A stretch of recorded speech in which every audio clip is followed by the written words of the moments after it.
Okay, students, within a minute, welcome to the class. Within a minute, we are starting.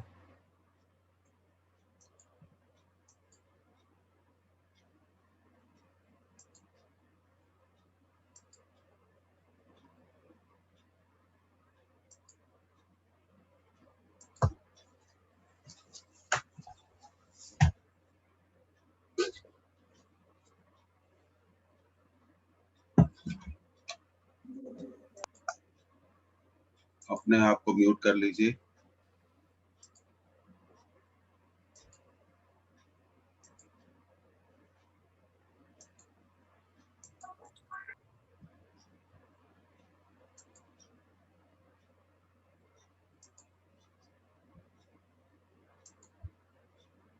Okay, students, we are starting.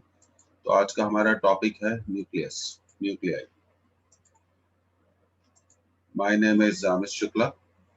मैं पिछले 35 सालों से NEET और IIT examinations के लिए physics पढ़ा रहा हूँ. You are welcome to the Shaheen academy. Good morning, sir. Good morning. Everybody is welcome, and let's start in a good way of doing it. Anyhow, we have to crack the examination next year. Good evening, good morning to everyone. तो जो topic है nucleus का वो थोड़ा सा theoretical है आज की क्लास में. We have to cover the nucleus nuclei chapter in 3 classes, and in these 3 classes we will solve a lot of objectives and numericals, and the topic is a bit theoretical.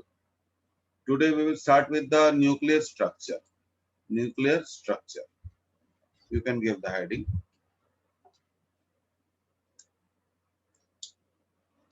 सबसे पहले हम nuclear structure के fundamentals पर काम करेंगे. Nuclear structure. You can note it down. I used to take my classes on electronic tablet. So this is visible to you. I am hopeful. तो चलिए class में सबसे पहले हम स्टार्ट करेंगे nuclear mass. We will start with the nuclear mass. Okay.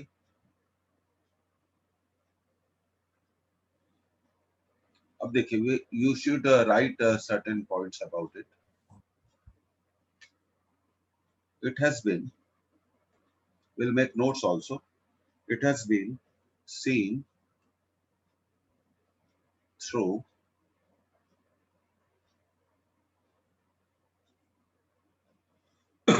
Rutherford's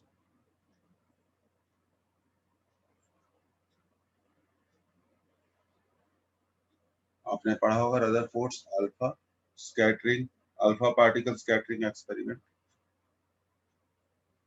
तो what are the main findings of the alpha particle scattering experiments की main finding क्या थी? रदरफोर्ड का alpha particle scattering experiment clearly एक ही चीज बताता है, that the central part of an atom is heavier. The total mass of the atom is concentrated at its central part. एक एटम का टोटल मास उसके सेंट्रल पार्ट में concentrated होता है, और सेंट्रल पार्ट को कहा गया है न्यूक्लियस. सेंट्रल पार्ट को कहा गया है nucleus. That the mass of, हमें लिखना जरूर चाहिए, that the mass of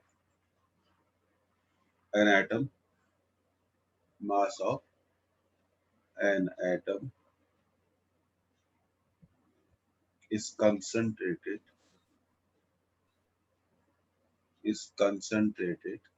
you must write one point, within a very small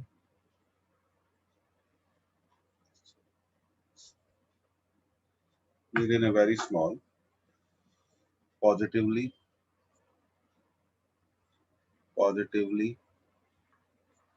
charged region at the center. At the center, called as nucleus. called as nucleus. The total mass of, theoretical है, लिखना चाहिए, the total mass of nucleons. अब हम एक word use कर रहे हैं यहाँ पर, न्यूक्लियॉन्स. न्यूक्लियॉन्स का मीनिंग होगा प्रोटॉन एंड न्यूट्रॉन. इतना बेसिक आप लोगों ने पढ़ा होगा. Proton and neutron is called nuclear mass. Is called nuclear mass. तो न्यूक्लियर मास कैसे फाइंड आउट करेंगे? एक न्यूक्लियस के अंदर जितने भी प्रोटॉन्स हैं, whatever number of protons a nucleus has and whatever number of neutron the nucleus has, उन सब के masses को हम ऐड कर देंगे. We will add those masses, then we'll get the nuclear mass. तो हम इसको ऐसे लिख सकते हैं, we can write this way: nuclear mass equal to nuclear mass equal to mass of protons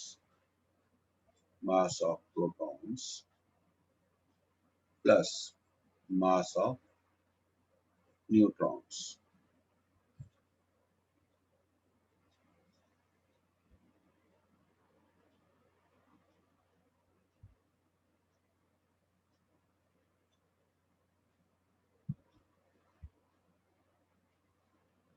इतना आप नोट कर लीजिए and chat with me.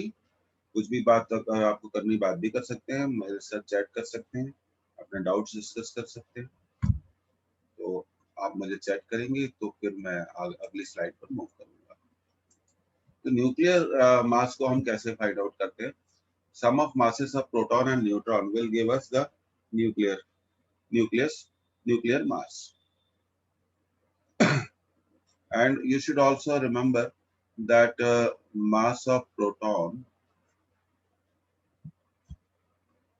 or neutron, you can write one more point, is very small.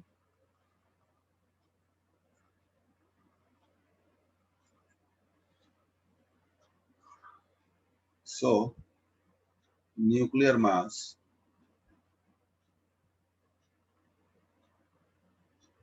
is very small, very small. अब हम nuclear masses को calculate कैसे करते हैं, कौन सी यूनिट हम यूज करेंगे, इसके बारे में पहले हम बात करेंगे. We will understand first atomic mass unit. मैं स्टूडेंट्स आपको बताना चाहता हूँ कि जो आज की क्लास का टॉपिक है हमारा, मोर और लेस 80 to 90% थ्योरेटिकल टॉपिक्स है, डेफिनेशंस है, इम्पोर्टेंट है, तो हमें नोट्स बनाने चाहिए. And you should be all ready with your copy and pen. अपनी कॉपी और पेन के साथ आप रेडी रहा करिए और नोट करा करिए. और आप लोगों में से कुछ लोगों से मैं ये कहना चाहूंगा कि आप कॉपी पेन लेके नोट करिए, और जब आपका नोट हो जाए तो चैट करके मेरे को बताइए. जस्ट राइट वाई कि सर नोट हो गया, तो मैं अगली स्लाइड पर मूव करूंगा. तो प्रोटॉन और न्यूट्रॉन मिलकर बनाते हैं nucleus. And nuclear is the central core of an atom. पूरे एटम का जो मैक्सिमम मास है वो इस सेंट्रल कोर में कंसंट्रेटेड रहता है. और आप जानते हैं electron, the mass of electron is very very small, 9.1 into 10⁻³ kg. वो और भी छोटा हो गया. तो इसलिए हम कहते हैं कि न्यूक्लियस का जो टोटल, किसी भी एटम का जो टोटल मास है वो कंसंट्रेटेड होता है कोर में, एक सेंट्रल रीजन में कंसंट्रेटेड होता है. उस सेंट्रल रीजन को हम बोलते हैं न्यूक्लियस. और न्यूक्लियस को बनाने वाले जो पार्टिकल्स होते हैं, they are called nucleons. Nucleons का मीनिंग है प्रोटॉन्स एंड न्यूट्रॉन. अब हम बात करेंगे, बच्चों ने नोट कर लिया, अब हम बात करेंगे एटॉमिक मास यूनिट की. Now will talk about atomic mass unit. So I am moving to the next slide. देखिए ये हम बाद में करेंगे, सबसे पहले हम करेंगे एटॉमिक मास यूनिट. क्योंकि हम मास की बात कर रहे हैं तो हमें मालूम होना चाहिए एटॉमिक मास यूनिट. इसे हम बोलेंगे AMU. तो let us define it. It is the 1/12 part of mass of one carbon atom. So one AMU is very well defined, 1/12 into mass of one C12 atom. अब हम Avogadro concept use करेंगे. Mass of, आप अच्छे से जानते हैं, mass of 6.023 into 10 to the power 23 atoms of carbon is equal to 12 gram. Is equal to 12 gram. Atom Avogadro concept use कर रहे हैं. तो पर हमें निकालना है मास ऑफ वन कार्बन एटम. हमें क्या निकालना है? मास ऑफ वन कार्बन एटम. तो यहीं से हम यूनिटरी मेथड को अप्लाई कर देंगे. मास of one atom of carbon. ठीक है, वन एटम ऑफ कार्बन कितना होगा? 12 upon 6.023 into 10 to the power 23 grams. अब हम 1 AMU को इजीली कैलकुलेट कर लेंगे. 1/12 into 12 upon 6.023 into 10 to the power 23 grams. ये लगभग आएगा 1.67 into 10 to the power minus 27 kg. 1.67 into 10 to the power minus 27 kg. तो वन एटॉमिक मास यूनिट की इस बेसिक कंसेप्ट को आप याद रखिए. You should always remember 1.67 approximately. You can say that 1.67 into 10 to the power minus 27 kg.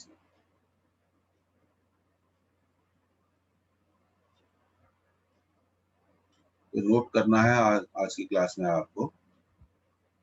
And once you note it down तो आप मुझे बताइएगा चैट करके.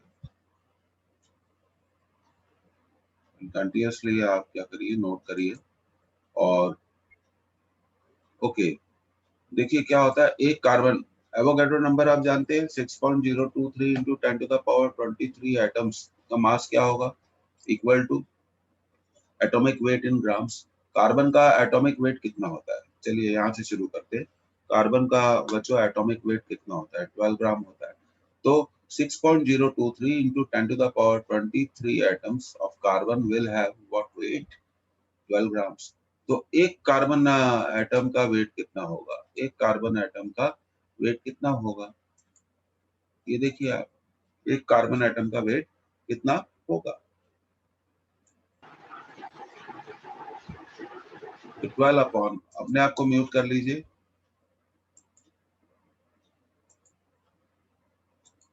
Keep yourself in mute state. तो 1 AMU को आप याद रखेंगे. 1 AMU जितने भी न्यूक्लियर मासेस होते हैं हम उन्हें हमेशा किस में मेजर करते हैं? AMU में. You should remember that 1 AMU equal to 1.67 into 10 to the power minus 27 kg. अब न्यूक्लियर फिजिक्स में हम जब भी मासेस को मेजर करेंगे तो we will measure in AMU. Will measure in AMU. Avogadro concept आपने पढ़ी होगी. ये एवोगैड्रो नंबर है. इतने एटम्स का मास क्या होगा? इक्वल टू एटॉमिक मास इन ग्राम. अगर आपसे पूछा जाए mass of 6.023 into 10 to the power 23 atoms of O2 तो कितना होगा? 32 grams. The simple use of chemistry is there. तो have you noted down? अब आपको समझ में आ गया है. और कई बार एक्सप्लेन कर सकते हैं, एक बार की बात नहीं. सर एक बार और बता दिए. आपको एवोगैड्रो कंसेप्ट नहीं मालूम? I am just asking you.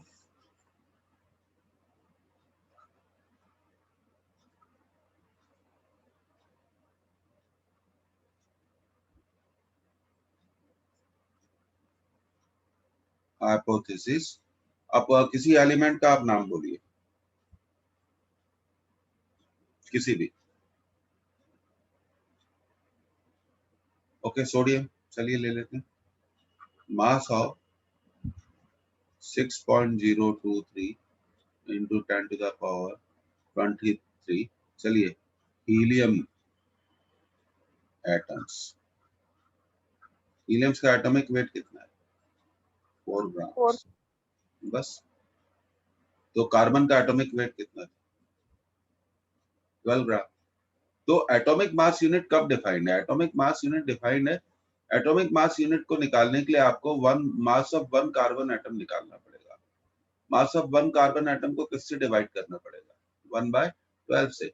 पर हम एवोगैड्रो की कंसेप्ट से जानते हैं कि mass of 6.023 into 10 to the power 23 atoms of carbon कितना होगा? 12 ग्राम्स। तो एक एटम का मास कितना होगा ये हमने निकाल लिया। पर हमारा 1 EMU कैसे आएगा? मास of one carbon atom multiplied by 1/12 कर दिया। तो EMU क्या होता है? 1 upon Avogadro number in grams. तो हमने इसे कैलकुलेट कर लिया। अब आपको इस यूनिट को हमेशा याद रखना है।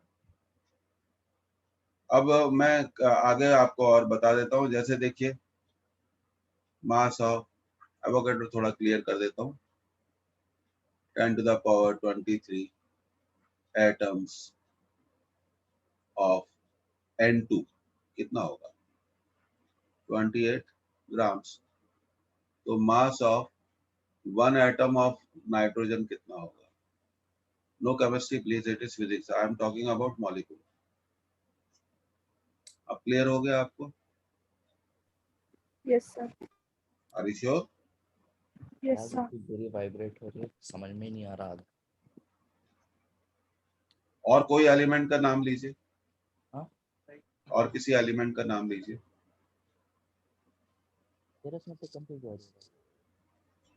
O2, O2 में कितने एटम होते हैं ऑक्सीजन के? ईयरफोन, अच्छा ईयरफोन 2 एटम होते हैं। इसका मास कितने ग्राम्स होगा? 32. 32। तो मास ऑफ वन एटम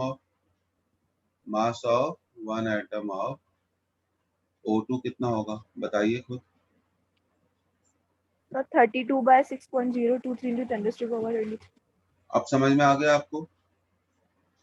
तो देखिए, आप एक जनरल थ्योरी लिख लीजिए। Mass of 6.023 to 10 to the power 23 atoms या molecules of an element equal to atomic weight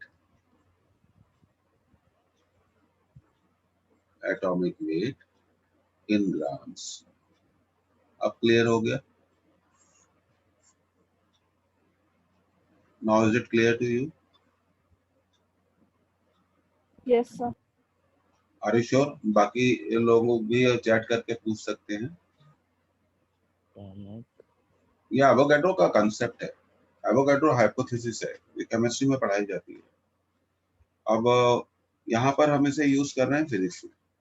तो 1 EMU आप फाइनली याद रखिए कि 1 EMU का मीनिंग होगा 1/12 into mass of one carbon atom.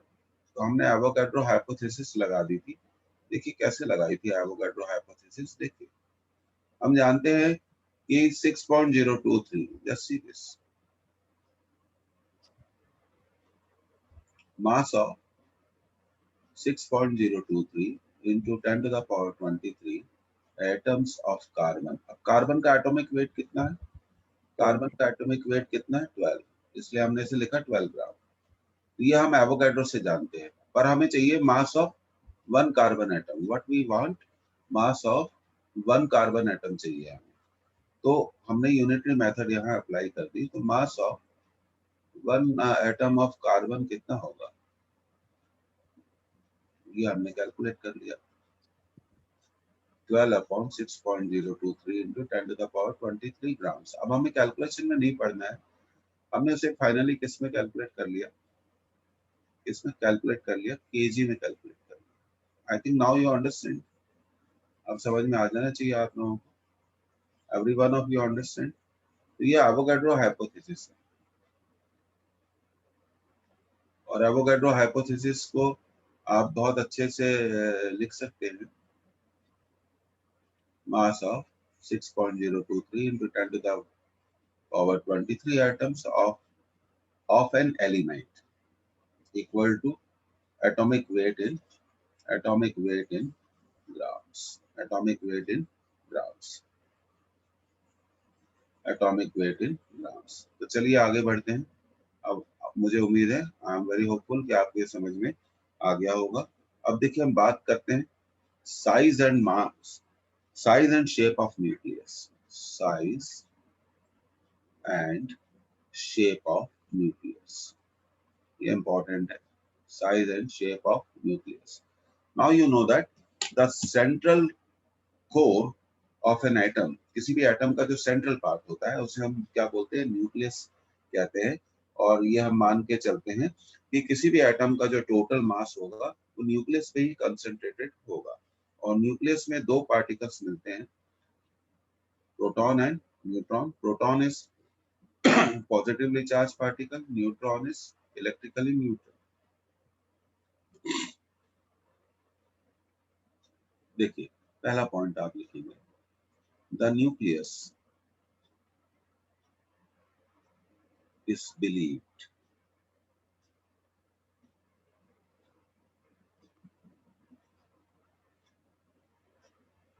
to be very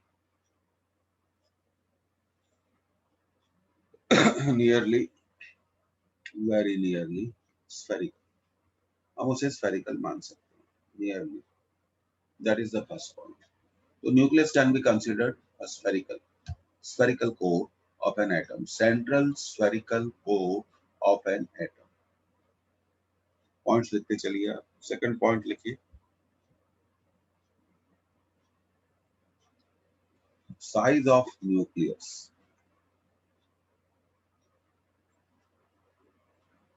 is given by its radius. Nucleus का size हम उसकी रेडियस की हेल्प से बताते हैं. The radius of nucleus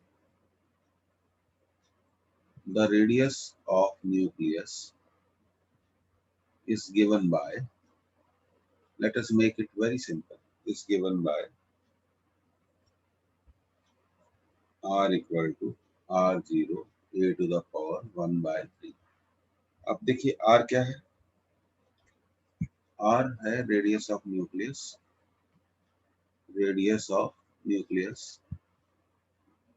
अब आप सोचेंगे कि r0 क्या है, एक कांस्टेंट है.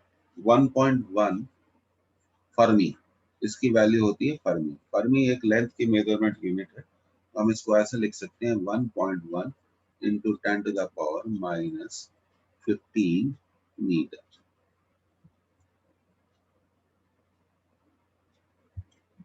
And A is the mass number of element. Mass number of element. Mass number of element. किसी भी एटम का मास नंबर मतलब एटॉमिक वेट, मास नंबर. अब जैसे देखिए हीलियम का मास नंबर कितना है, 4. क्योंकि हीलियम को न्यूक्लियस को बनाने वाले दो पार्टिकल हैं.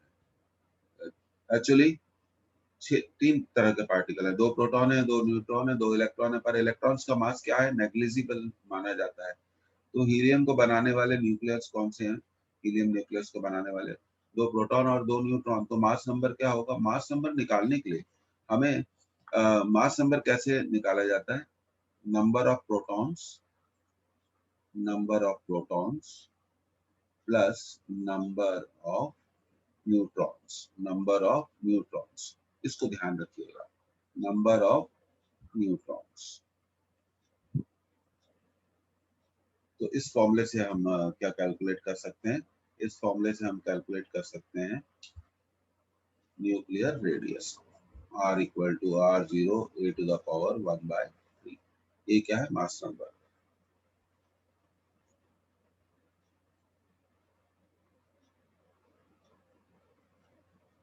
और रदरफोर्ड के एक्सपेरिमेंट में R0 क्या है, डिस्टेंस ऑफ क्लोजेस्ट अप्रोच है। हम पढ़ेंगे रदरफोर्ड एक्सपेरिमेंट एटम्स में। तो अब आप देखिए यहाँ पे एक बहुत इंपॉर्टेंट बात समझ में आती है हमारे को, जो हमें लिखना चाहिए।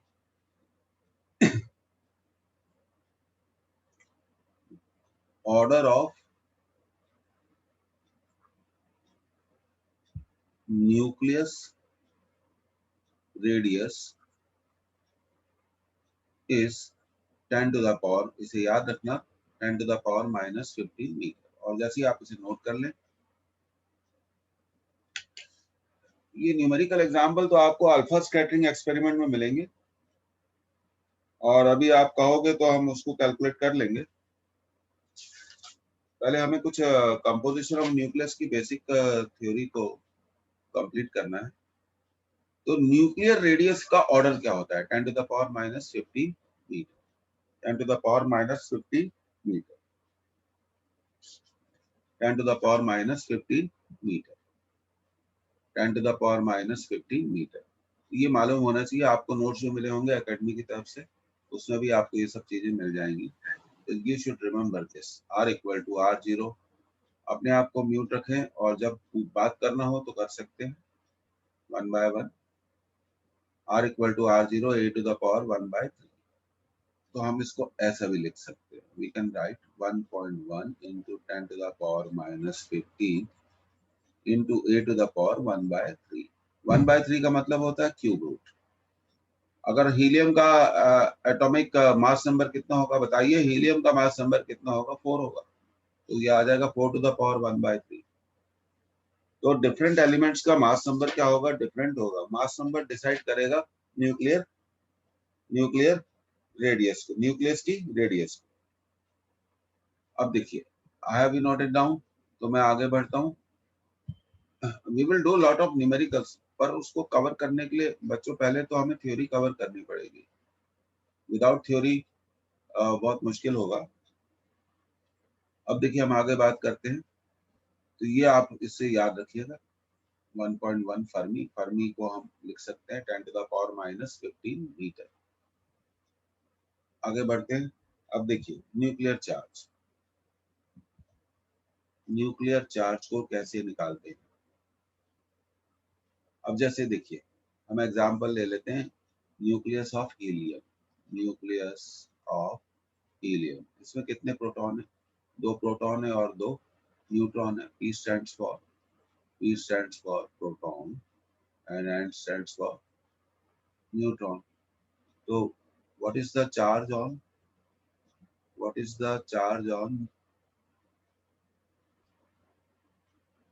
helium nucleus? हीलियम न्यूक्लियस आप खुद बता सकते हैं, +2e। क्योंकि आप जानते हो charge on proton is equal to electronic charge 1.6 into 10 to the power -19 coulomb. तो ये 2 क्या है, देखिए अब इस सबसे इंपॉर्टेंट बात है, 2 क्या है, नंबर ऑफ प्रोटॉन्स है। 2 क्या है, नंबर ऑफ प्रोटॉन्स है। तो न्यूक्लियस का चार्ज प्रोटॉन के नंबर से डिसाइड होगा। न्यूक्लियस का चार्ज प्रोटॉन के नंबर से डिसाइड होगा। तो आप इसे ऐसे भी लिख सकते हैं, number of protons multiplied by E। और नंबर ऑफ प्रोटॉन्स को हम बोलते हैं जेड, और जेड कहलाता है एटॉमिक नंबर। जेड कहलाता है हमारा एटॉमिक नंबर। तो हम इसको ऐसा भी लिख सकते हैं, plus Z E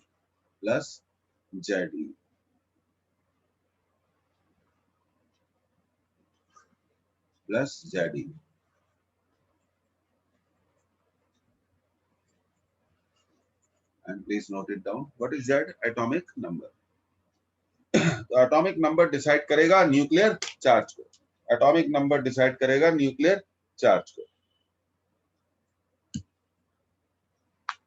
Today's topic is completely 80, I think 90% theoretical area we have to cover.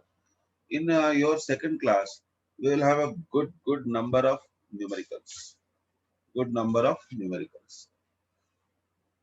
In third class, we will again have a very good number of numericals. Let me tell you the history of NEET in the chapter of nuclei.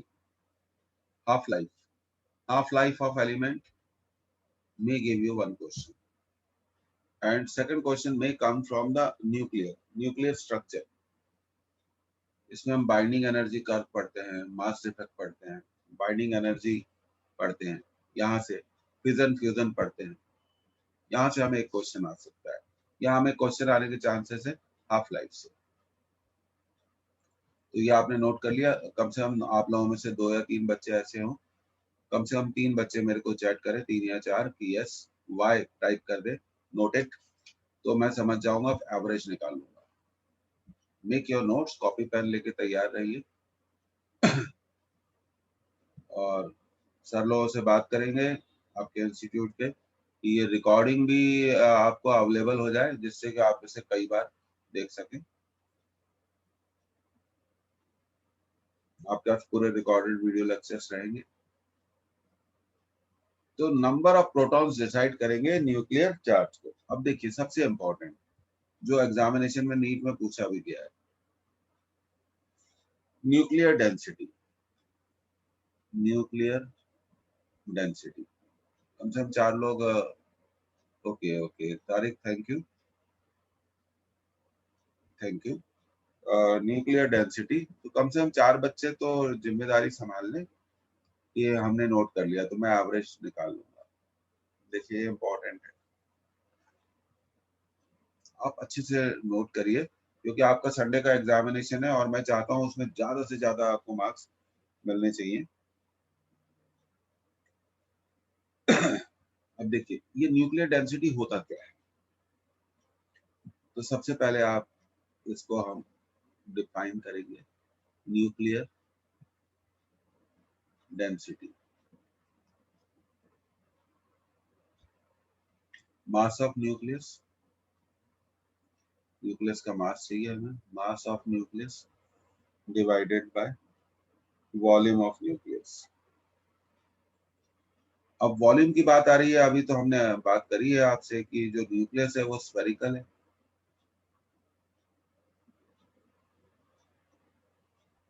तो देखिए अब हम इसे calculate करते हैं। Let the mass of nucleus equal to AMU। AMU अभी पढ़ा था एटॉमिक मास यूनिट, तो हम इसे कह सकते हैं A इंटू 1.67 इंटू 10⁻⁻27 kg। ये तो हो गया हमारा मास ऑफ न्यूक्लियस। अब हम बात करते हैं वॉल्यूम ऑफ न्यूक्लियस। इसकी बात करेंगे हम, वॉल्यूम ऑफ न्यूक्लियस, क्योंकि डेंसिटी का सिंपल फॉर्मूला तो यही है, मास अपॉन वॉल्यूम। तो वॉल्यूम ऑफ न्यूक्लियस, एक minute, let me correct it, volume of nucleus 4/3 pi R cube, क्योंकि न्यूक्लियस को हम रफली क्या मानते हैं, स्फेरिकल मानते हैं। और अब हम पिछली स्लाइड पर जाएंगे, एक 10 सेकंड के लिए मैं आपको पिछली स्लाइड पर ले जाना चाहता हूं, और देखिए आप इसको। रेडियस ऑफ न्यूक्लियस का फॉर्मूला है हमारे पास R0 into A⁻⁻1/3, R0 into A⁻1/3, तो यही फॉर्मूला हम यूज करने वाले हैं। आपके पास कॉपी में भी लिखा होगा ये formula, must be written in your copy. So it is 4/3 pi R0 A⁻1/3 whole cube. ये हो गया 4/3 पाई R0 क्यूब इंटू A। तो ये दो बातें हैं। अब देखिए मास ऑफ न्यूक्लियस हमें मालूम है, मास ऑफ न्यूक्लियस कितना है A, और वॉल्यूम ऑफ न्यूक्लियस हमने निकाल लिया 4/3 पाई R0 क्यूब A। अब आप देखिए मजेदार बात आ गई, ये आपका एग्जामिनेशन क्वेश्चन बन गया है यहाँ पर। तो न्यूक्लियर डेंसिटी का फॉर्मूला आ गया। देखिए यहाँ पर मास नंबर कैंसिल हो रहा है, तो इसका क्या मतलब निकाला जाए, इसका क्या मतलब निकाला जाए? इसका मतलब तो एक ही है कि न्यूक्लियर डेंसिटी मास नंबर पे डिपेंड नहीं करती। न्यूक्लियर डेंसिटी मास नंबर पे डिपेंड नहीं करती, क्योंकि ये तो कैंसिल हो गया ना। ये गॉट कैंसल्ड, देखो आप ध्यान से, ये कैंसिल हो चुका है। तो न्यूक्लियर डेंसिटी मास नंबर पे डिपेंड नहीं करती। तो यहाँ हम एक स्टेटमेंट आपको बताना चाहेंगे जो बहुत इंपॉर्टेंट है। मैं एक प्रीवियस पेपर से ही ले रहा हूँ, तो आप इसे नोट कर लें। तो मैं आपको इसको लिखवाना चाहता हूँ, तो प्रीवियस क्वेश्चन क्या आया था वो भी बताना चाहता हूँ। अब देखिए, आज का क्लास तो थ्योरेटिकल है, तो आगे से हम लोग क्या करने वाले हैं, हम हर टॉपिक के साथ आपको नीट का हिस्ट्री बताएंगे। पिछले 10 साल में आखिर नीट और एम्स के एग्जामिनेशन में क्या हुआ, जो हम पढ़ रहे हैं उसमें से क्या पूछा गया। तो इससे हमें बहुत हेल्प मिलेगी और हमें एक अच्छी डायरेक्शन मिलेगी कि हमें किस डायरेक्शन में रीड करना चाहिए, किस डायरेक्शन में स्टडी करना चाहिए। प्रॉपर वे ऑफ स्टडी भी डेवलप करेंगे और साथ अगली क्लास से हम पेपर कवर करेंगे। Today it is not that possible, क्योंकि आज पूरा थ्योरेटिकल पोर्शन हम कवर कर रहे हैं। तो आपने इसे नोट कर लिया? ओके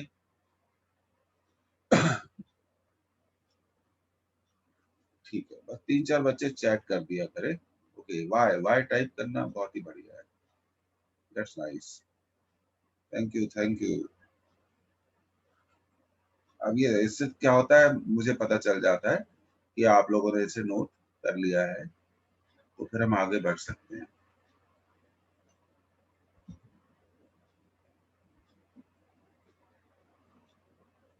तो देखिए, न्यूक्लियर डेंसिटी हमने निकाल ली। Nuclear density we have found 1/4/3 pi r0 cube. So it will come approximately equal to 2.9 into 10 to the power 17 kg per meter cube. और अब आप एक बहुत इंपॉर्टेंट पॉइंट लिखेंगे, since nuclear density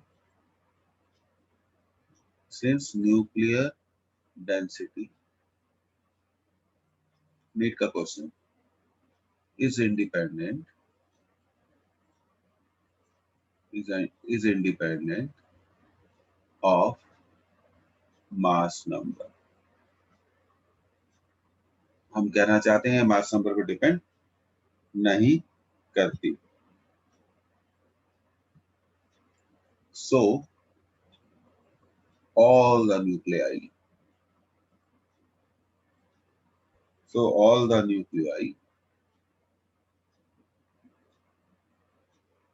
have same nuclear density.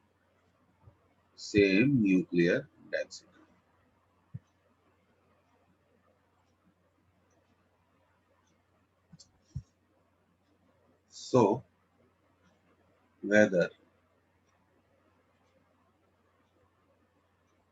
two nuclei are isobar, we'll study later on, isobar or isotopes or isotone,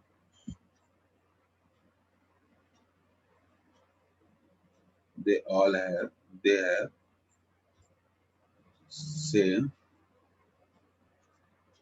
nuclear density.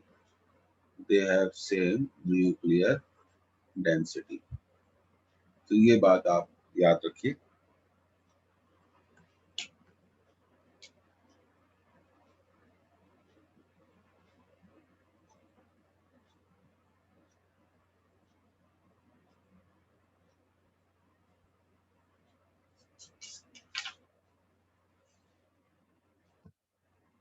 Okay,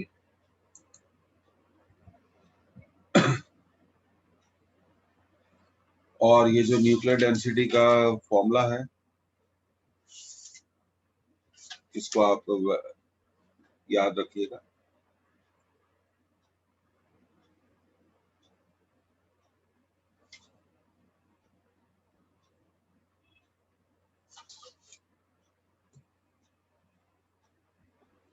So note it down.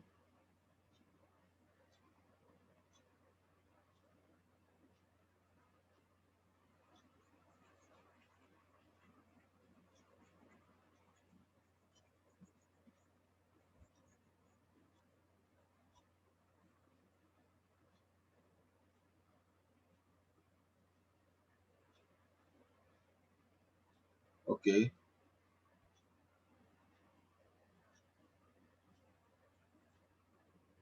ठीक है, तो you have noted down. तो ये देखिए, ये जो हमने अभी लिखा है, nuclear density does not depend upon mass number, ये हमेशा याद रखो। और देखो यहाँ पे आप देखो, न्यूक्लियर डेंसिटी में एक और चीज पूछी जाती है जो हमें थोड़ा आइडिया होना चाहिए। The order of nuclear density is 10 to the power 17। कितना है एक्चुअली? ये जो 2.9 है, एक्चुअल जो वैल्यू आती है वो भी मैं आपको लिख के और थोड़ा बताना चाहता हूँ। मैंने इसे अप्रोक्सीमेटली यहाँ लिया है। एक्चुअली ये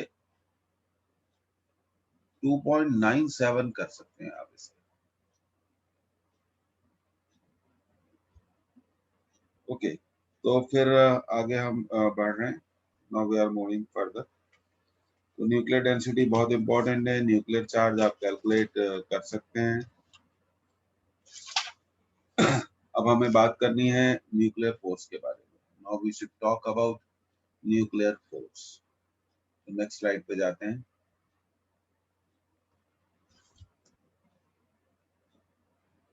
nuclear force. Nuclear force, the force which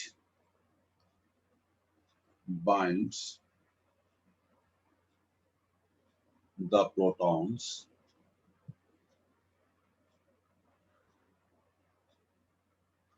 and neutrons inside the nucleus, inside the nucleus, inside the nucleus is neither electrical, is neither electrical nor gravitational force। तो ये पहली बात तो हमेशा ध्यान रखें, ना तो वो इलेक्ट्रिकल फोर्स है ना ही ग्रेविटेशनल फोर्स है।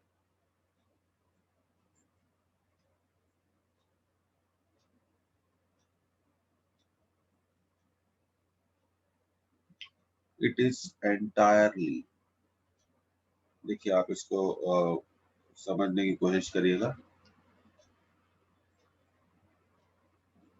A different kind of force, a different kind of force, different kind of force called the strong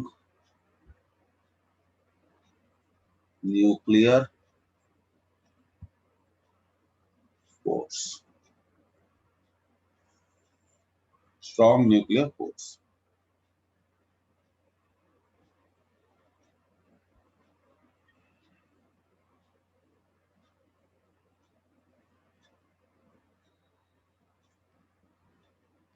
Main characteristics of nuclear force।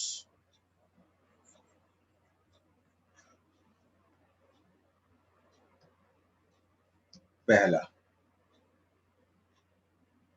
nuclear forces are attractive, nuclear forces are attractive।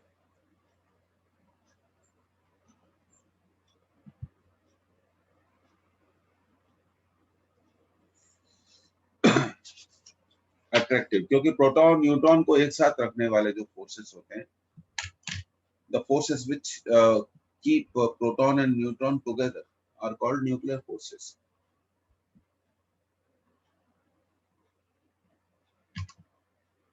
Second point आप लिखेंगे, nuclear forces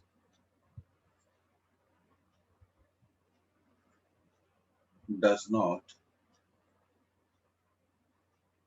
depend upon charge. बिल्कुल ये बात ध्यान रखना, charge पर बिल्कुल भी डिपेंड नहीं करते.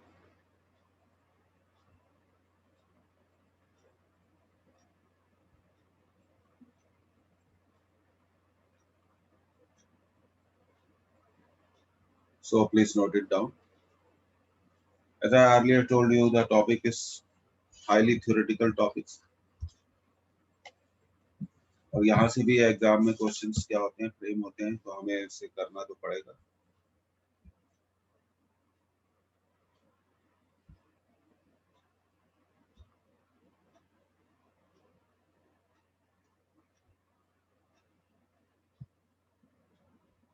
आपको भी शेड्यूल मिल गया होगा इसका.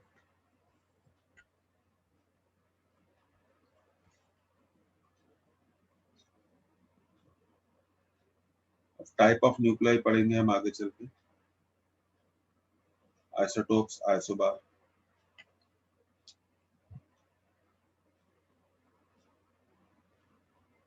Okay, have you noted down?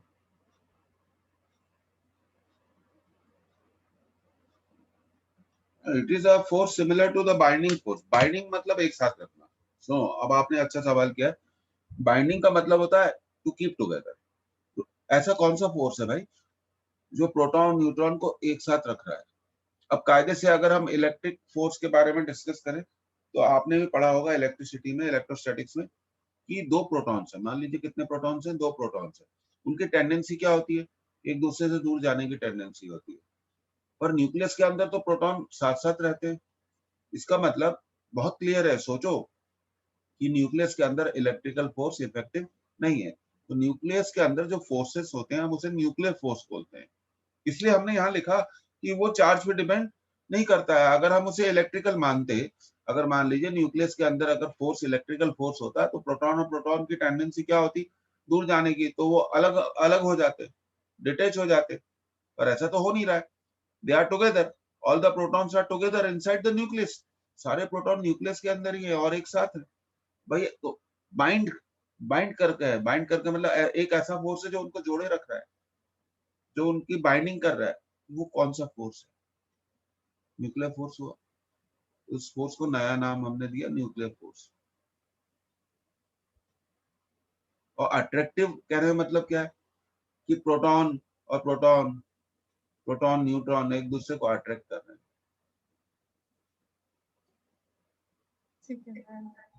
और अब देखिए इसमें एक डॉग बोन एनालॉजी है. मान लीजिए एक हड्डी है, एक बोन है, और देयर आर टू डॉग्स. तो दोनों डॉग उस बोन को पकड़ना चाहते हैं, अपनी तरफ खींचना चाहते हैं. तो they are pulling that bone towards each other. पर क्या हो रहा है? बोन इज नॉट मूविंग, क्योंकि दोनों एक दूसरे से बोन को छीनना चाह रहे हैं. तो ये लेटर हम बहुत सारी चीजें डिस्कस करेंगे. तो न्यूक्लियर फोर्सेस आर अट्रैक्टिव. पहली चीज, nuclear forces does not depend upon charge. ये दूसरी चीज है.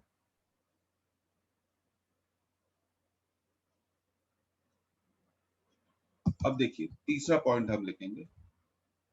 आपने इसे नोट कर लिया तो हम तीसरे पॉइंट पर आ जाएंगे.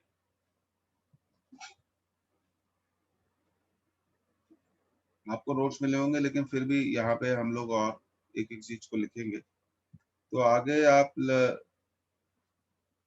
लिखेंगे the nuclear force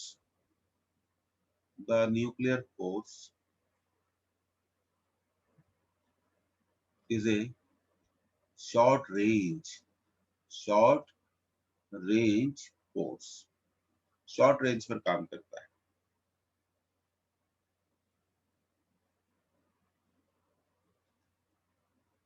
if distance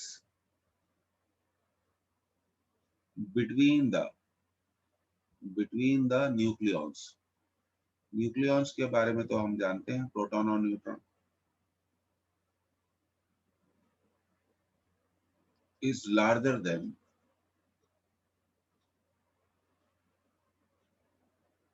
0.8 FM Fermi,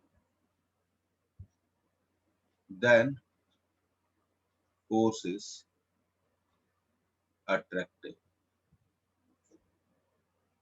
ये भी याद रखिए. And if distance is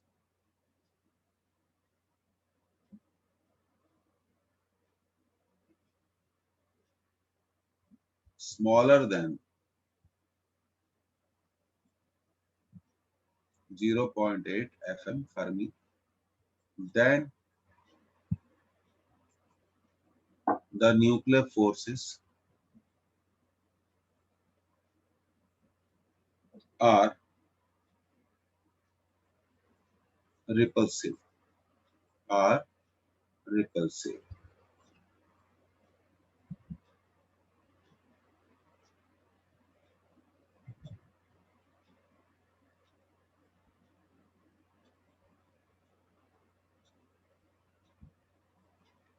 अगला पॉइंट आप लिखेंगे जो बहुत इंपॉर्टेंट है.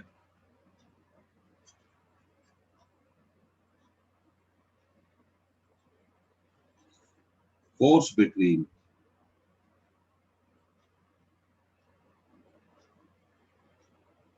two protons equal to force between two neutrons. Confuse मत होइएगा.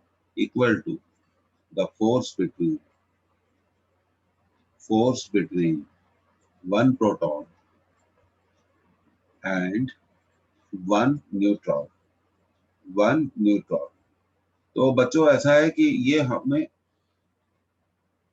अगर हमें एग्जाम क्रैक करना है तो हमें एक एक थ्योरेटिकल पॉइंट मालूम होना चाहिए.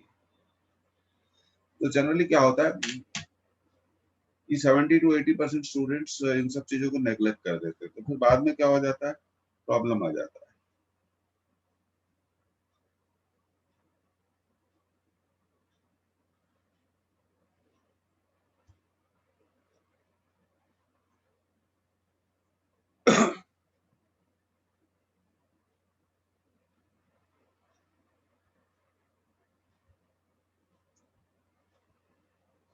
So note it down and tell me. You must know about the nuclear forces.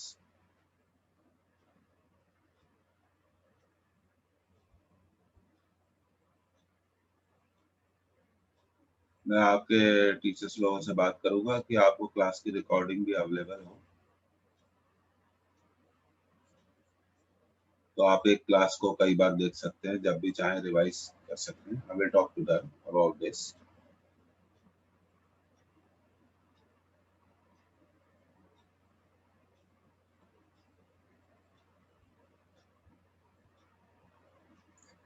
Okay, तो नोट कर लिया आप लोगों ने, छोटे छोटे पॉइंट्स हैं.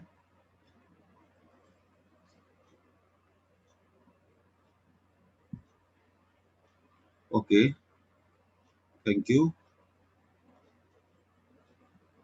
कम से कम चार बच्चों को क्या करना चाहिए, मैसेज करना चाहिए, तो पता चल जाता है सामने टीचर को कि हाँ भाई सबने लिख लिया होगा. एक एवरेज हम निकाल लेते हैं. अच्छे से नोट्स बनाइए. Make your notes in a strong manner. वो आपके नोट्स हो गए, उसी को पढ़ना है बस. अब देखिए आगे हम बढ़ते हैं.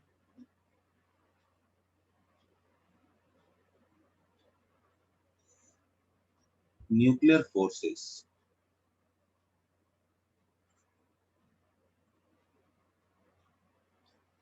Are spin dependent. स्पिन पढ़ा होगा आपने एटॉमिक स्ट्रक्चर में, +1/2 -1/2. न्यूक्लियॉन्स, जब मैं वर्ड यूज करता हूं न्यूक्लियॉन्स, उसका मतलब है protons and neutrons, protons and neutrons. Nucleons having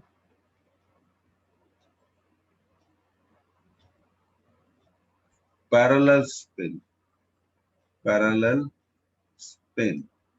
Nucleons having parallel spin are more strongly bound.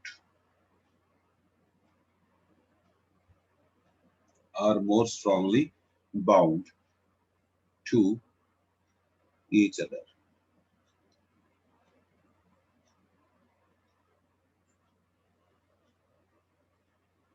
Than those having anti-parallel spin.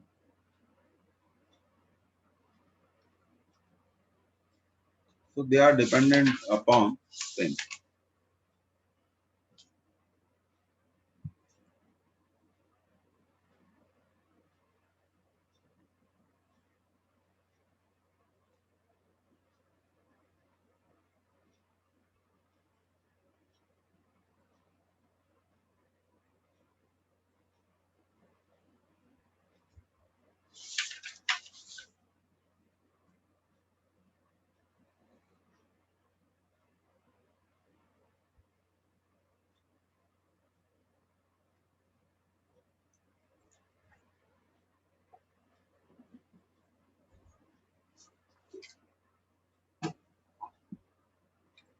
So note it down.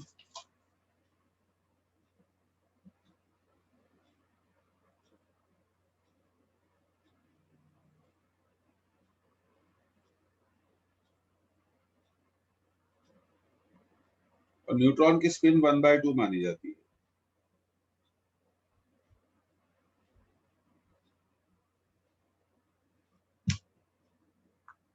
अब ठीक है, आगे हम बढ़ते हैं. ओके.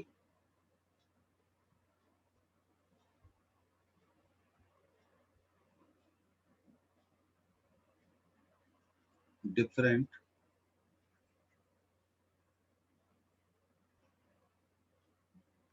types of nuclei.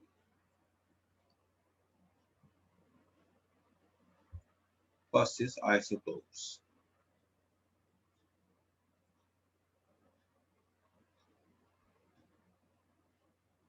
अब देखिए आइसोटोप्स का मैं एग्जांपल से आपको बताना चाहूंगा.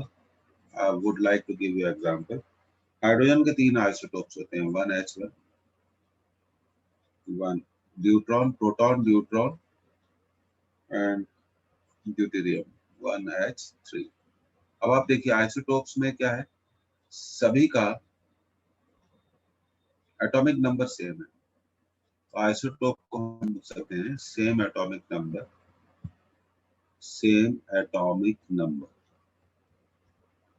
And having different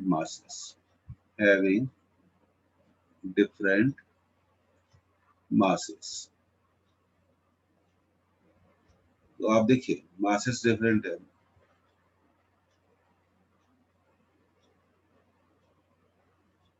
atomic number क्या है, सेम है. masses क्या है, डिफरेंट है.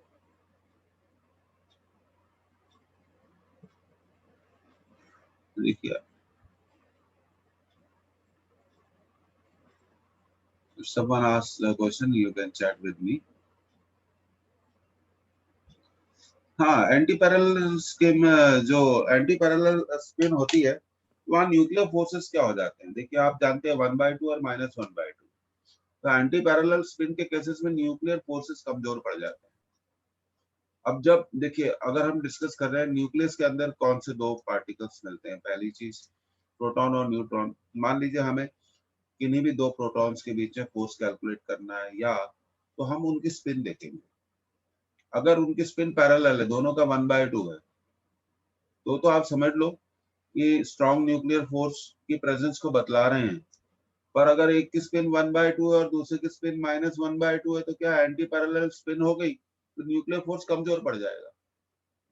आपके लेवल पे जब हम न्यूक्लियर स्ट्रक्चर पढ़ते हैं इतना ही नॉलेज क्या है, मोर देन सफिशिएंट है। अब देखिए, न्यूट्रॉन की स्पिन को 1/2 माना गया, प्रोटॉन की स्पिन मान लीजिए, अब न्यूट्रॉन और प्रोटॉन के बीच में फोर्स कैलकुलेट करना है। प्रोटॉन की स्पिन है 1/2, न्यूट्रॉन की स्पिन 1/2 मानी गई तो फोर्स स्ट्रॉन्ग होगा। और मान लीजिए अगर न्यूट्रॉन की स्पिन तो फिक्स है 1/2, प्रोटॉन की दो पॉसिबल स्पिन हो सकती है, +1/2 -1/2। तो एक प्रोटॉन है जिसकी स्पिन है 1/2 और दूसरा एक न्यूट्रॉन है जिसकी स्पिन 1/2, तो दोनों के बीच में न्यूक्लियर अट्रैक्शन बहुत स्ट्रांग होगा, बाइंडिंग क्या होगी, बहुत स्ट्रांग होगी। अब हम बात करते हैं, मान लीजिए एक प्रोटॉन है जिसकी स्पिन है -1/2 और न्यूट्रॉन की स्पिन तो फिक्स है 1/2, तो ये एंटी पैरेलल स्पिन हो गई। तो एंटी पैरेलल स्पिन होने से क्या होता है, nuclear force becomes weaker, nuclear force कमजोर पड़ जाता है। तो हम बात कर रहे थे आइसोटोप्स की। हाइड्रोजन के कितने आइसोटोप्स हैं? These are the isotopes for what? Hydrogen. Hydrogen के 3 आइसोटोप्स हैं, आपने ये पढ़े होंगे।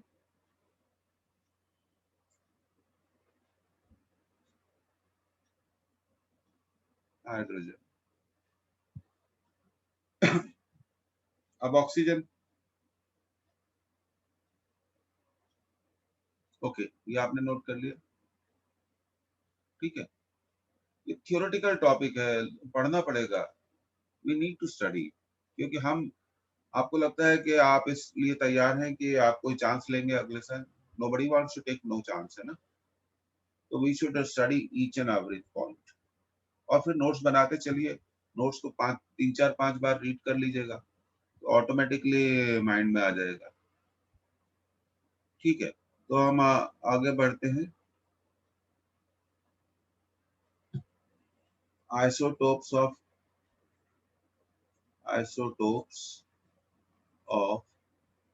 Oxygen, sorry, let me make it correct. Isotopes of oxygen 3 है, 8O16, 8O17, 8O18। और बहुत फेमस है isotopes of chlorine,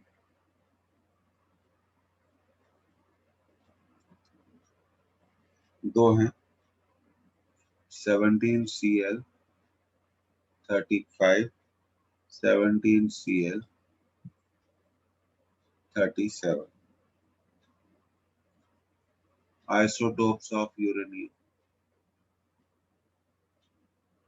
isotopes of uranium 2 है। ये बहुत इंपॉर्टेंट है, आगे चल के न्यूक्लियर एनर्जी में हम पढ़ेंगे। 235 and 92 uranium 238।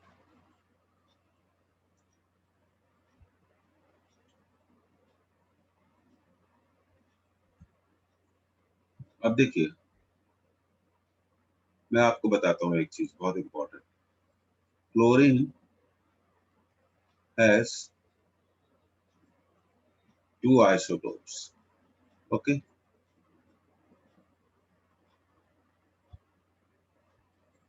isotopes of mass number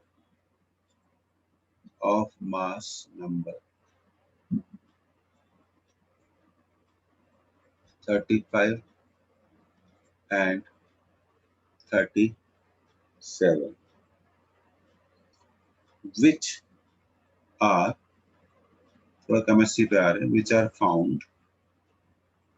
found in the ratio, which are found in the ratio of 75.4%। Nature में जब क्लोरीन मिलता है उस क्लोरीन में 75.4% 17Cl35 होता है और 24.6% 17Cl37 होता है। इसी बेसिस पे atomic mass of chlorine atomic mass of chlorine निकाला जाता है।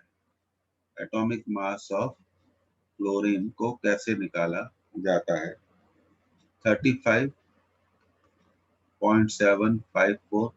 ये देखिए 0.754 कैसे आया? ये 75.4 को 100 से डिवाइड कर दीजिए, प्लस 37 वाला कितने परसेंट मिलता है? 24.6%, ये 0.246। तो जब आप इसको सॉल्व करते हैं तो एटॉमिक वेट ऑफ क्लोरीन को माना गया है 35.5, ऐसे आता है।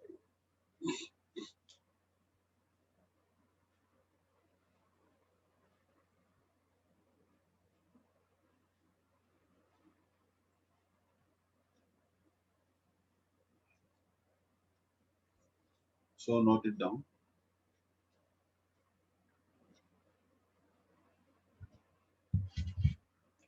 And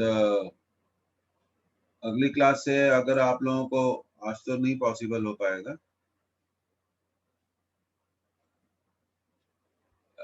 अगर बीच में ब्रेक चाहिए होगा तो आप बता दीजिएगा। We'll have a 5 minutes break.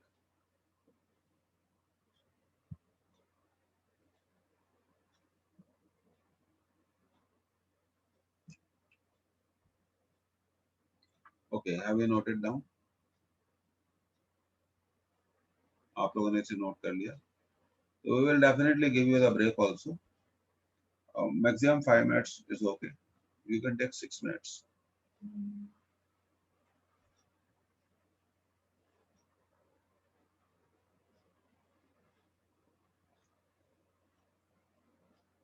और एक important point हमें नोट करना है। Okay, have you noted down?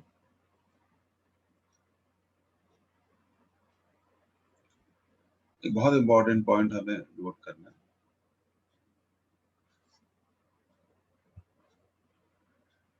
Okay, okay बेटा, thank you. इसको आप बहुत अच्छे से नोट करिएगा।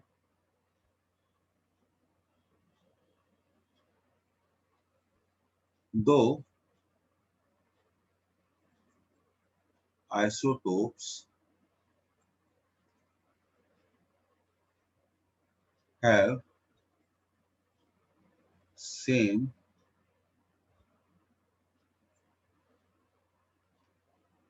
chemical properties, ये बहुत इंपॉर्टेंट बात है, बट इसे याद रखिएगा, but there nuclear properties, nuclear properties are dissimilar.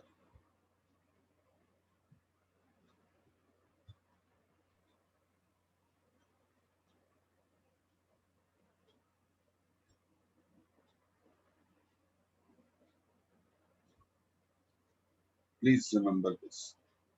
अब हम आगे बढ़ते हैं। Now we'll study isotones.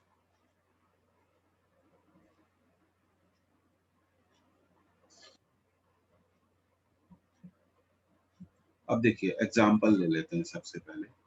It is always better to understand by example. 1H3 and 2He, sorry, देखिए इसमें नंबर ऑफ प्रोटॉन्स क्या है? नंबर ऑफ प्रोटॉन्स 1 है, नंबर ऑफ न्यूट्रॉन्स 2 है।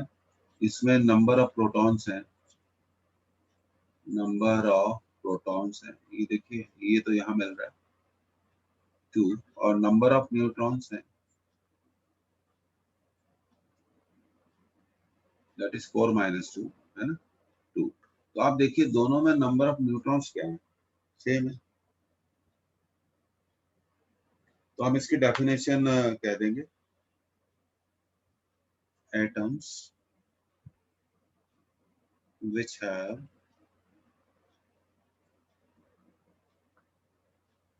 atoms. Okay, let me write this way.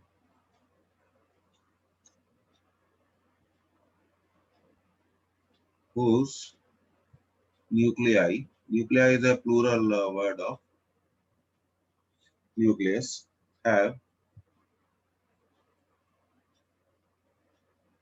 same number of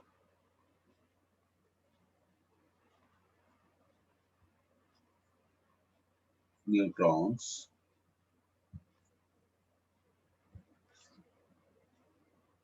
are called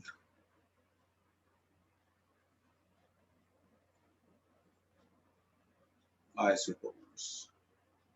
अब आप देखिए, जैसे ये देखिए ZXA, यहाँ पर आप देखिए नंबर ऑफ प्रोटॉन कैसे निकालेंगे, नंबर ऑफ प्रोटॉन्स Z से, और नंबर ऑफ न्यूट्रॉन्स को कैसे निकालोगे, ए में से जेड को माइनस कर दो। तो यही चीज हमने यहाँ पर की थी।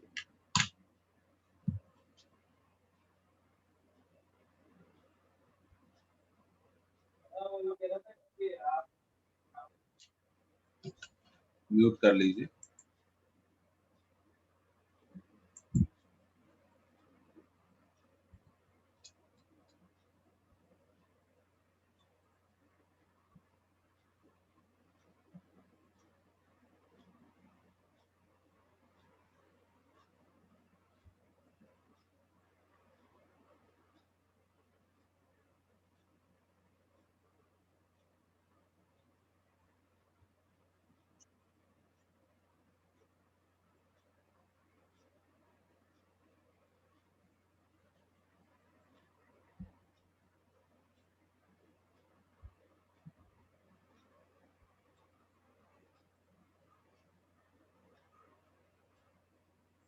ठीक है, तो जिनमें न्यूट्रॉन सेम होंगे वहां हम निकाल लेंगे, उन्हें हम कहेंगे isotones, will call them isotones. ये थोड़ा थ्योरेटिकल वर्जन है आज की क्लास, ऐसे ही चलेगी। अब वो इसमें कुछ कर नहीं सकते हैं क्योंकि ये आपका सिलेबस है। तो ठीक है, इसमें आपने इसे नोट कर लिया, म्यूट कर लीजिए।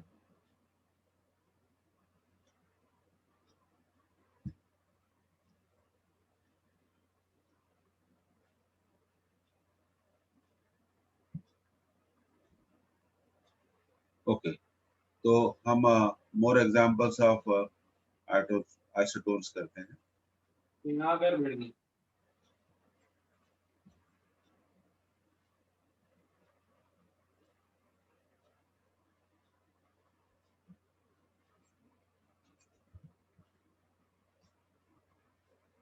Examples of isotopes: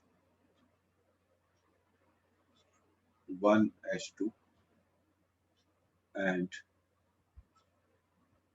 2He4.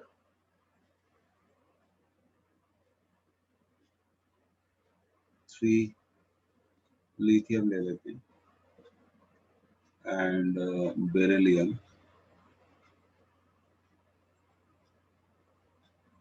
तो आप देखिए यहाँ पे 7 - 3 = 8 - 4। तीसरा एग्जाम्पल हम ले लेते हैं 7 and 17, 8 O18 and 9 F19। तो देखिए 17 - 7 = 18 - 8 = 19 - 9। सभी में नंबर ऑफ न्यूट्रॉन्स कितने हैं? 10 है। It is very simple to find it out, बहुत आसान हो जाता है इसको निकालना। तो नंबर ऑफ न्यूट्रॉन से आप डिसाइड कर सकते हैं।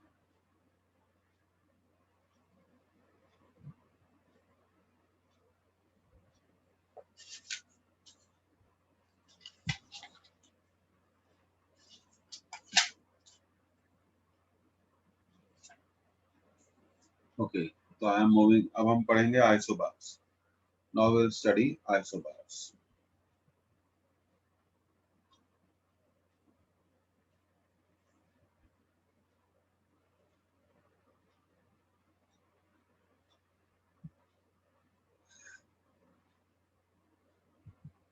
Okay, let's move to the next page. Isobars.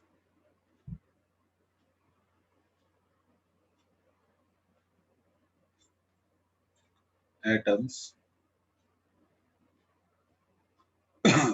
of same mass number. Same mass number,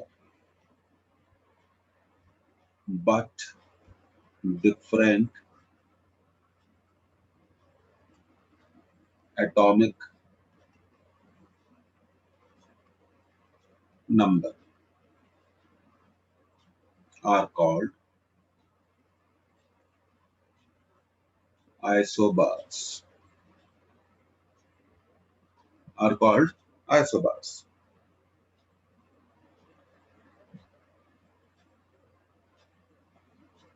अब देखिए इसके एग्जांपल्स हम कर लेते हैं. 1H3 2He3. तो आप देखिए मास नंबर सेम है.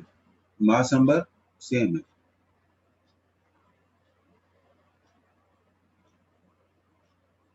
यहां से हम पहचान सकते हैं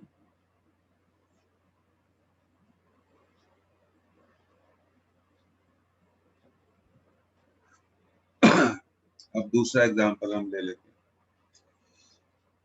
6C14 एंड 7N14. तो आप देखिए ये सेम. अब तीसरा एग्जांपल हम ले सकते हैं. 8O17 and 9 iron 17. ये देखिए same. So it's very easy to find the isotope, isobar and isotones.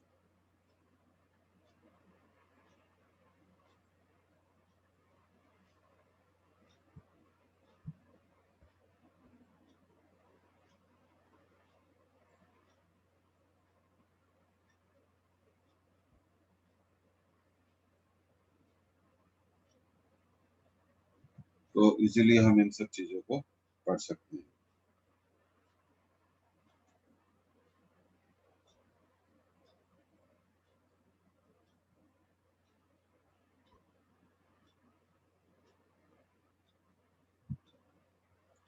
Size of nucleus, density of nucleus, ये सब चीजें बहुत इंपॉर्टेंट है. आगे बढ़ते हैं हम लोग. Okay, have you noted down?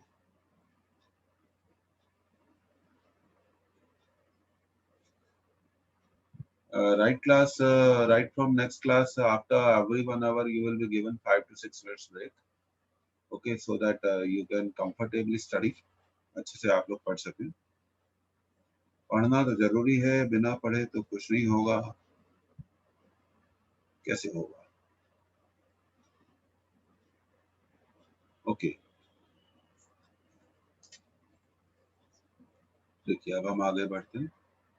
लिखिए आप, most important, Einstein's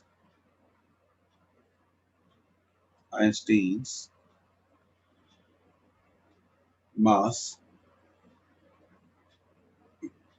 energy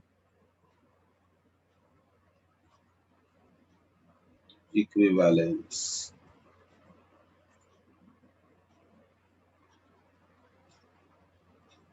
principal.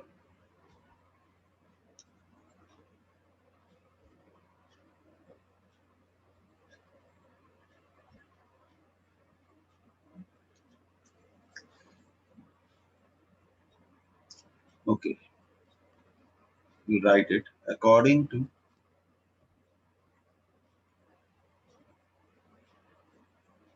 theory.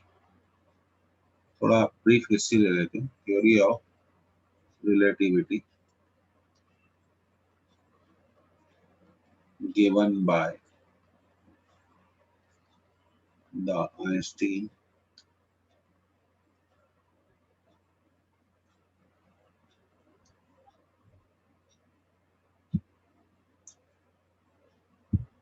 the mass of body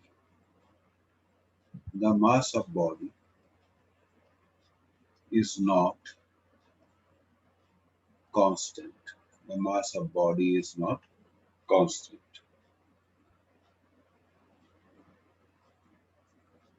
but increases with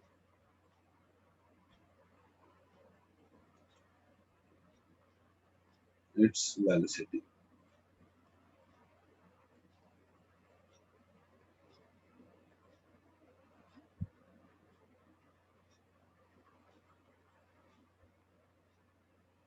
तो हम ये कह सकते हैं if kinetic energy, कितना इंटरेस्टिंग है, if kinetic energy is given to a body, its mass, ये मैं नहीं बोल रहा हूँ, increases. I'm not saying this. Einstein is saying this. You must know. Screen नहीं दिख रही है, अगर कभी किसी के साथ ऐसा कुछ प्रॉब्लम जाए तो क्या है, क्लास में को आप लीव कर दीजिए, क्लास को लीव कर दीजिए और फिर विद इन ए मिनट वापस ज्वाइन कर लीजिए। तो ये नेट का प्रॉब्लम हो सकता है आपके एंड पर, हमारे एंड पर नेट प्रॉब्लम नहीं हो सकता है क्योंकि we are having a speed of 500 Mbps, super speed पे हम लोग, हमारे पास फाइबर लाइंस हैं। तो कभी भी किसी को नेट का प्रॉब्लम हो तो क्लास से बाहर जाए और तुरंत अंदर आ जाए, सॉल्व हो जाएगा। If kinetic energy is given to body, its mass increases. This shows, okay.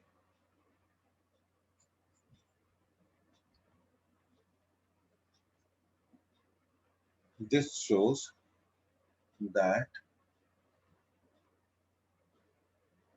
mass depends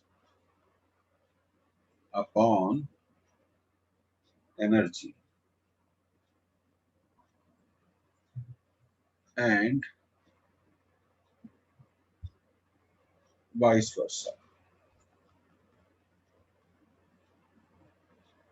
तो आइंस्टाइन की थ्योरी का जो बेसिक बात है वो मैं आपको समझा देता हूँ। आइंस्टाइन का mass energy equivalence principle simply states one thing, mass can be converted into energy, mass can be converted into energy, mass can be converted into energy, and energy can also be converted into mass. That is why I am using the word vice versa. इसको note करिए।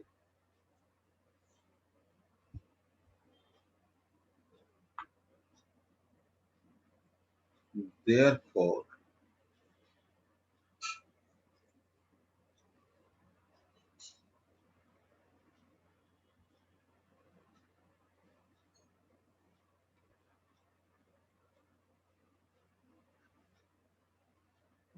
एक brief तो हमें पढ़ना पड़ेगा।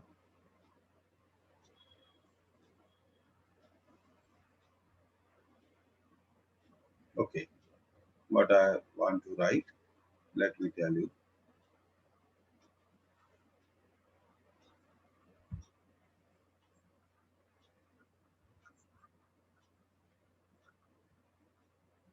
Mass and energy are interchangeable. Mass and energy are interchangeable.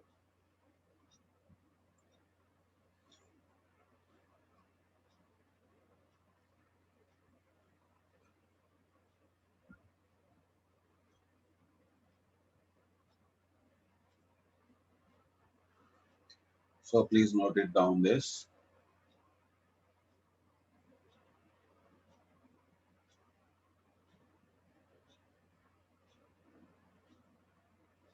As I promise you that in right from tomorrow's class, after every 1 hour, you will be given 5-6 minutes break. Then we will start again. Okay, I think this will do.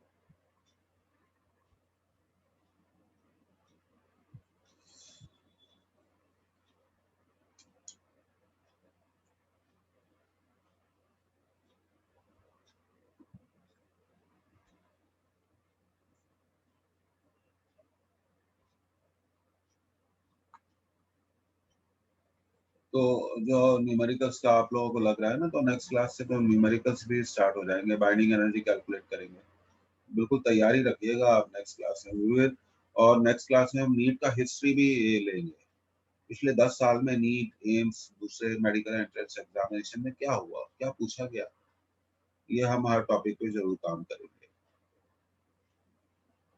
Okay, आगे बढ़ते हैं।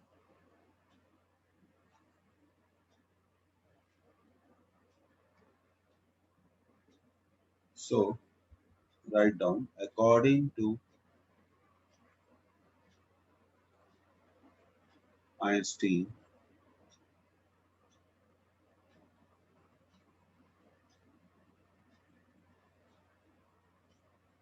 if a substance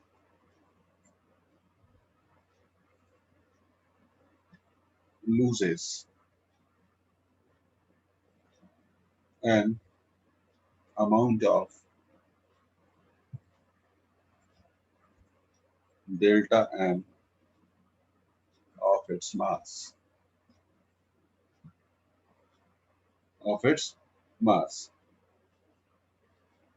an equivalent amount,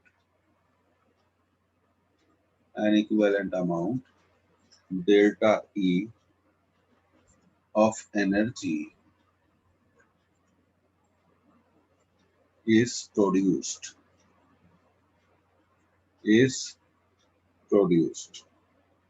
So delta E equal to, okay, let me write in a more way, a better way.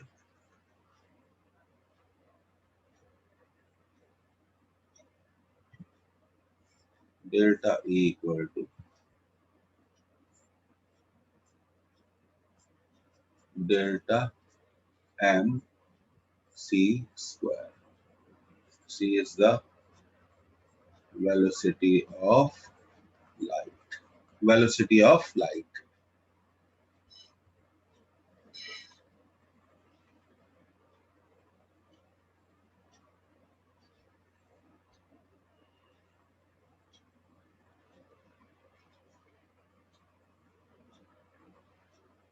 So please note it down. और बच्चों, आप लोगों से थोड़ा chat करना है। एक्चुअली क्या आप अच्छे से जानते हैं कि आपका कोर्स बहुत ज़्यादा है, पहली चीज। दूसरा, आप अच्छे से जानते हैं कि अगले साल एग्जामिनेशन जल्दी हो जाएंगे, जून जुलाई में हो जाएंगे। तो हमारे पास टाइम कम है और कम टाइम में हमें बड़े सिलेबस को बहुत अच्छे से प्रिपेयर करना है। इसलिए आपको भी कोऑपरेट करना पड़ेगा, हम लोग भी अपनी तरफ से उस पर काम करेंगे।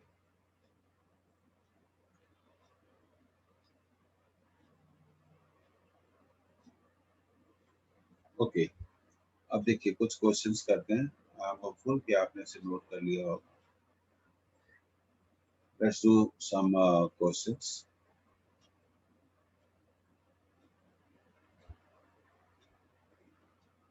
Question 1. Find the energy equivalent to 1 kg mass. Okay, we will do the solution. Delta m is 1 kg. Velocity of light is 3 into 10 to the power 8 meter per second. So let's use the Einstein formula, delta m into c square, 1 into 3 into 10 to the power 8 square. So it will be 9 into 10 to the power 16 joules. इसका मतलब आप समझते हैं? 1, 2, 3, 4, 5, 6, 7, 8, 9, 10, 11, 12, 13, 14, 15, 16 joules.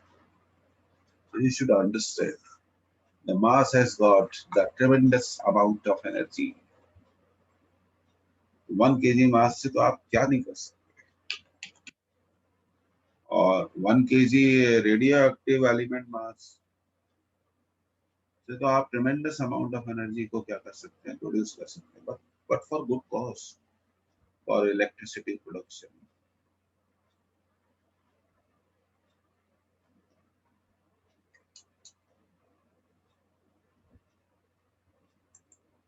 So one more request to all of students, अपना net connection बहुत strong रखिए और be regular in the class. हमारे पास टाइम कम है, कोर्स ज़्यादा है, बट आई एश्योर यू कि हम लोग एक एक चीज कवर करेंगे, कुछ भी नहीं छोड़ेंगे, and we will discuss each and every point.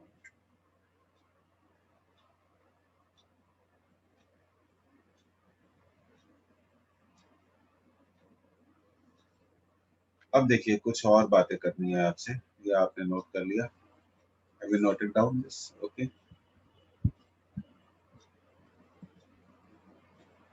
ठीक है, ओके बेटा, अब आगे बढ़ते हैं।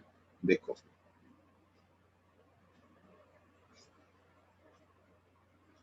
Energy equivalent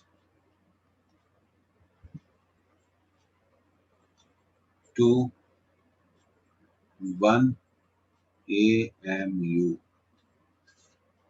so this is the heading।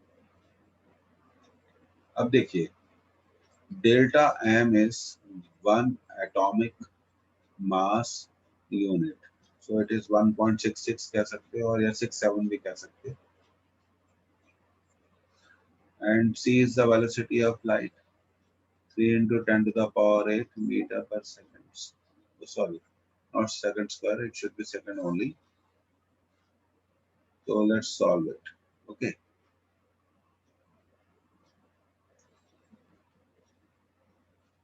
One 1.66 into 10 to the power minus 27 into 3 into 10 to the power 8. So this answer will come into joules.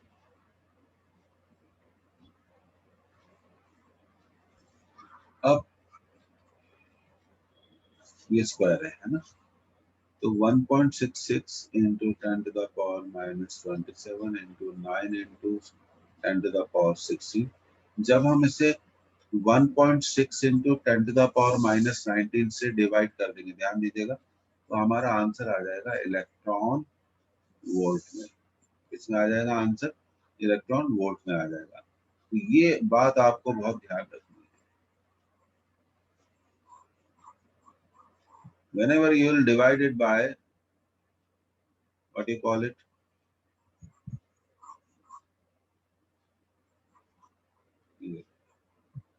by 1.6 into 10 to the power, तो मैं थोड़ा let me write in this way, okay।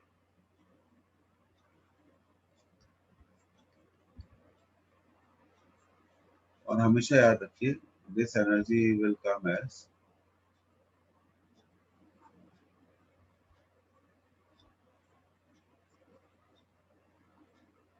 (931 mega electron volt। Mega means 10 to the power 6, so you must always remember this।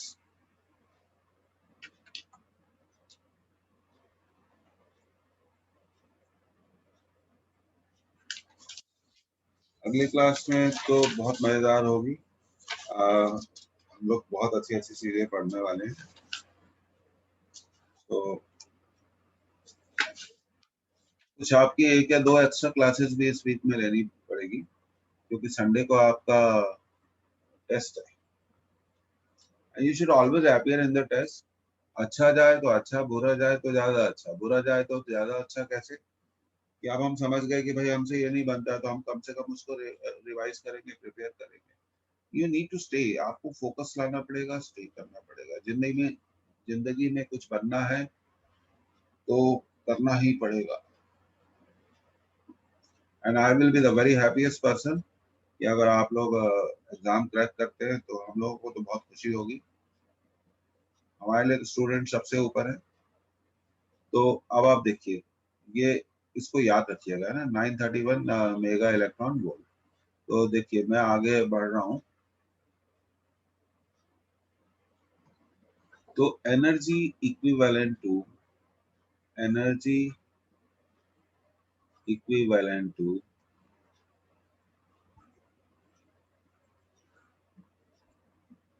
1 AMU mass is equal to 931 mega electron volt. इसे आपको याद रखना है. This you must remember.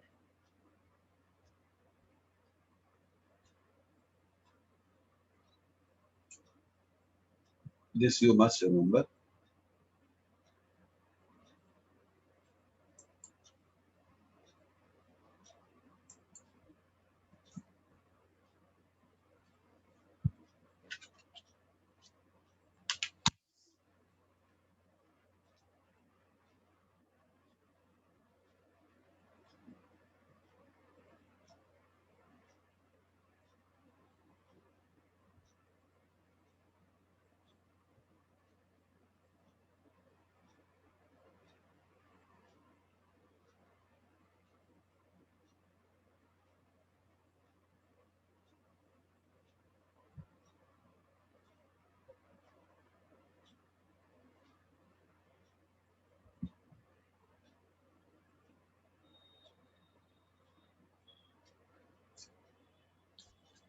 So